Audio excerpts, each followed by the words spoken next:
சிராப்பள்ளி மலைமேவும் தட்சிணாமூர்த்தி அருள் நல்கப் பெற்று பராபரமும் எந்நாடும் பைங்கிழியும் பல பாவும் பாடிப் பாடி தராதல மானிடர்க்கு எல்லாம் தன்னமிர்தாய் தந்தருளும் தாயுமான நிராமயனார் அருள் பெரிய கவிதையினால் பொருள் அதனை நினைந்து வாழ்வான். பேசா இடும்பைகள். சில பேரை பார்த்தாலே ஓடுறோம் பாருங்க, எப்பா வர்றதுப்பா அறுத்துடுமா நீ ஓடிடுமா. இந்த பேசா இப்படியே சொல்லி நான் பேசிட்டு இருக்கேன் நினச்சிடுவாங்க. அதனால் பேசா இடும்பைகள் பேசி என்னெல்லாமோ பேசுகிறோம். அனாவசியமான விஷயங்களெல்லாம் என்னெல்லாம் தப்பு தப்பாக பேசுகிறோங்கிறத பற்றி கொஞ்சம் நேரம் பேசி சிந்திக்க வேண்டியிருக்கு. யோகஸ்ய பிரதமம் துவாரம் வாங் நிரோதா அபரிக்கிரஹா. விவேக சூடாமணி ஸ்லோகம் தான் இது, நம்ம செலக்டட் வெர்சஸில் வல்லது.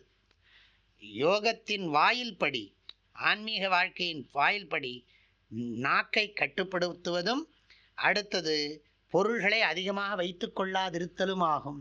இல்லாட்டி அதை வச்சுருக்கணும், அதை காப்பாற்றணும். அதனால் என்னது லெஸ் லக்கேஜ் மோர் கம்ஃபர்ட்னு சொல்கிற மாதிரி ஆன்மீக வாழ்க்கையும் அது பொருந்தும். நீ பொருளை அதிகமாக வச்சுருந்தியானா உனக்கு அதை பற்றியே சிந்தனை இருக்கும். அப்புறம் இன்னொரு ஸ்லோகம் சொல்கிறது, இந்த ஜிஹ்வாங்கிறது இந்த நாக்கு இருக்கே, ஜிஹ்வான்னா நாக்கு, இது என்னன்னா இதில் தான் லக்ஷ்மி தேவி வசிக்கிறா. லக்ஷ்மி தேவி இதில் தான், அந்த நாக்கை வச்சு தானே நிறைய பேர் இது பண்ணுறாங்க. என்னது இந்த சொல்லுக ஒரு சொல்லை ஒரு குறள் இருக்குது, அச்சொல்லை சொல்லும் வேறு சொல்லு இல்லாததை தன்மை அறிந்து சொல்ல வேண்டும். நம்ம சொல்கிறோம் இல்லையா, இந்த இடத்துல இந்த சப்தத்துக்கு பதிலாக வேறு சப்தம் போட்டால் சரி வராது அப்படின்னு சொல்லி அந்த சொற்களை எல்லாம் பயன்படுத்துகிற விதம், சொல் வன்மை, இதெல்லாம் திருக்குறள்லேருந்து இதை நம்ம செலக்ட் பண்ணி நிறைய ஒர்க் பண்ணலாம், நிறைய பண்ணலாம், சிந்திக்கலாம். அதனால் இனியவை கூறல், பயனில சொல்லாமை, அப்புறம் சொல் வன்மை, சொற்களை எப்படி பயன்படுத்தணும், கேட்பவர்களுடைய உள்ளத்தை கவரும் வண்ணம் பேச வேண்டும்ங்கிறார். இதெல்லாம் அமைச்சனுக்கு இலக்கணம். பண்டிதர்களுடைய சபையில் பயப்படாமல் கூச்சப்படாமல் தன்னுடைய கருத்துக்களை எடுத்து அழகாக சொல்லணும். அந்த சொற்களை அவர்கள் உள்ளம் கவரும் வண்ணம் சொல்ல வேண்டும், இதை வளர்த்து கொள்ள வேண்டும் என்று வலியுறுத்தி சொல்லப்போனால் நம்ம தேசத்தில் அது நல்லா இருந்திருக்கு, குறைஞ்சி போயிடுது. நம்ம ஒரு கேம்ப் நடத்துறதுக்கு எனக்கு யோசிச்சுடுவோம், நல்ல ஸ்பீக்கரே யார் இருக்கான்னு தேட வேண்டியிருக்கு, நல்ல உபன்யாசம் பண்ணுறவங்கள தேட வேண்டியிருக்கு. எல்லாரும் பெரும்பாலும் கதை பேசி விட்றாங்க. வாரியாரே கடைசியில் அப்படி தான் பண்ண ஆரம்பித்தார். ஏன்னா நிறைய விஷயம் சொல்லுவார், இல்லைன்னு சொல்ல, பார்த்தார் சபையை பார்த்து அவர் பேசுவார். யூனிவர்சிட்டியிலலாம் அவர் பேசியிருக்கார். அந்த மாதிரி பேச்செல்லாம் இன்றைக்கி நம்ம நினச்சி கூட பார்க்க முடியாது. அவர் யூனிவர்சிட்டி டாக்கெல்லாம் கிருபானந்த வாரியாருடைய சென்னை பல்கலைக்கழகத்தில் திருஞான சம்பந்தரை பற்றியும் திருநாவுக்கரசரை பற்றியும் பேசியிருக்கிற பேச்சுக்களெல்லாம் அற்புதமான பேச்சுக்கள். அது மாதிரி பேச்சுக்களெல்லாம் நமக்கு கிடைக்கவே கிடைக்காது.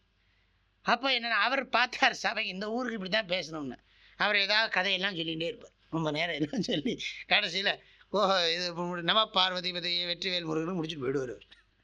ஏன்னா அவர் சபை அறிந்து பேசுக, அது தெரிஞ்சு வச்சுட்டு பண்ணிட்டு இருப்பார் அவர். ஏன்னா நல்ல பேச்சாளிகள் எல்லாம் இன்றைக்கி ரொம்ப அரிதாகி விட்டார்கள். சிறந்த பேச்சாளிகள்லாம் குறைவாக இருக்குது. ஏன்னா பேச்சு சரியாக வரணும்னா வாழ்க்கை சரியாக இருந்தால் தான் பேச்சு சரியாக வரும். வாழ்க்கை சரியாக வரலன்னு சொன்னால் பேச்சுக்கு உயிர் இருக்காது, அது சொன்னாலும் போய் தைக்காது. ஏன்னா நம்ம சொல்கிற வார்த்தையை நம்ம கொஞ்சம் வாழ்க்கையில் கடைப்பிடிச்சா தான் அந்த சொற்களுக்கே உயிர் வரும், இல்லாட்டி அது பயன் இல்லாமல் போயிடும். ஆனால் நம்ம பகவான் வாயை கொடுத்துட்டாருன்னு சொல்லி இஷ்டத்து கண்டதெல்லாம் பேசிகிட்டே இருக்கும், அது யூஸ் பண்ணுறது தெரியலை, எனர்ஜிலாம் வீணாகிறது. இல்லை பேசா இடும்பைகள். இடும்பைனா சாதாரணமாக என்ன அர்த்தம், துன்பம்னு அர்த்தம். இடும்பைங்கிற வார்த்தைக்கு துன்பம்னு அர்த்தம். இந்த இடத்துல இடும்பைனா பயனற்றன்னு அர்த்தம். பயனற்ற பேசக்கூடாத வார்த்தைகளையெல்லாம் பேசி சொற்களையெல்லாம் நான் பேசினேன்.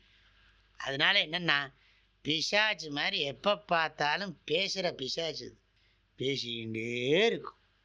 மௌன விரதம்னு சொன்னால் முடியவே முடியாது. மௌன விரதமா என்ன நரகத்துக்கு அனுப்புகிறீங்க அப்படின்னு தோன்றது இல்லையா? சில பேருக்கு பேசுகிறது கஷ்டமாக இருக்குது, சில பேருக்கு பேசாமல் இருக்கிறது கஷ்டமாக இருக்குது. சொல்லப்போனால் பேசாமல் இருக்கிறதுங்கிறது ரொம்ப கஷ்டமே இல்லாத வேலை. மனசு பக்குவம் இல்லாதனால பேசாமல் இருக்க முடியறதில்ல. பேசாமல் இருக்கிறது தான் ஆனந்தம். சும்மா இருக்க சுகம், பேசாமல் இருப்பதே பேரின்பம்.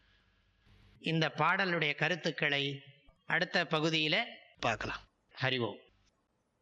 தந்தை தாயும் நீ, என்னுயிர் துணையும் நீ, சஞ்சலமது தீர்க்க வந்த தேசிக வடிவு நீ, உனையலால் மற்றொரு துணை காணேன், அந்தம் ஆதியும் அளப்பரும் ஜோதியே, ஆதியே அடியார்த்தம் சிந்தை மேவிய தாயுமானவனும் சிரகிரி பெருமானே.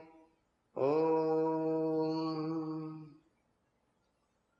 தேனி வேதபுரி பூஜ்ய ஸ்ரீ ஓங்காரானந்த மகா சுவாமிகளின் அருட்குரலில் கற்பவை கற்போம் என்ற தலைப்பிலான தாயுமானவர் பாடல் விளக்கங்கள் நாள்தோறும் வாட்ஸ்அப் வாயிலாக அன்பர்களுடன் பகிர்ந்து கொள்ளப்படுகின்றன.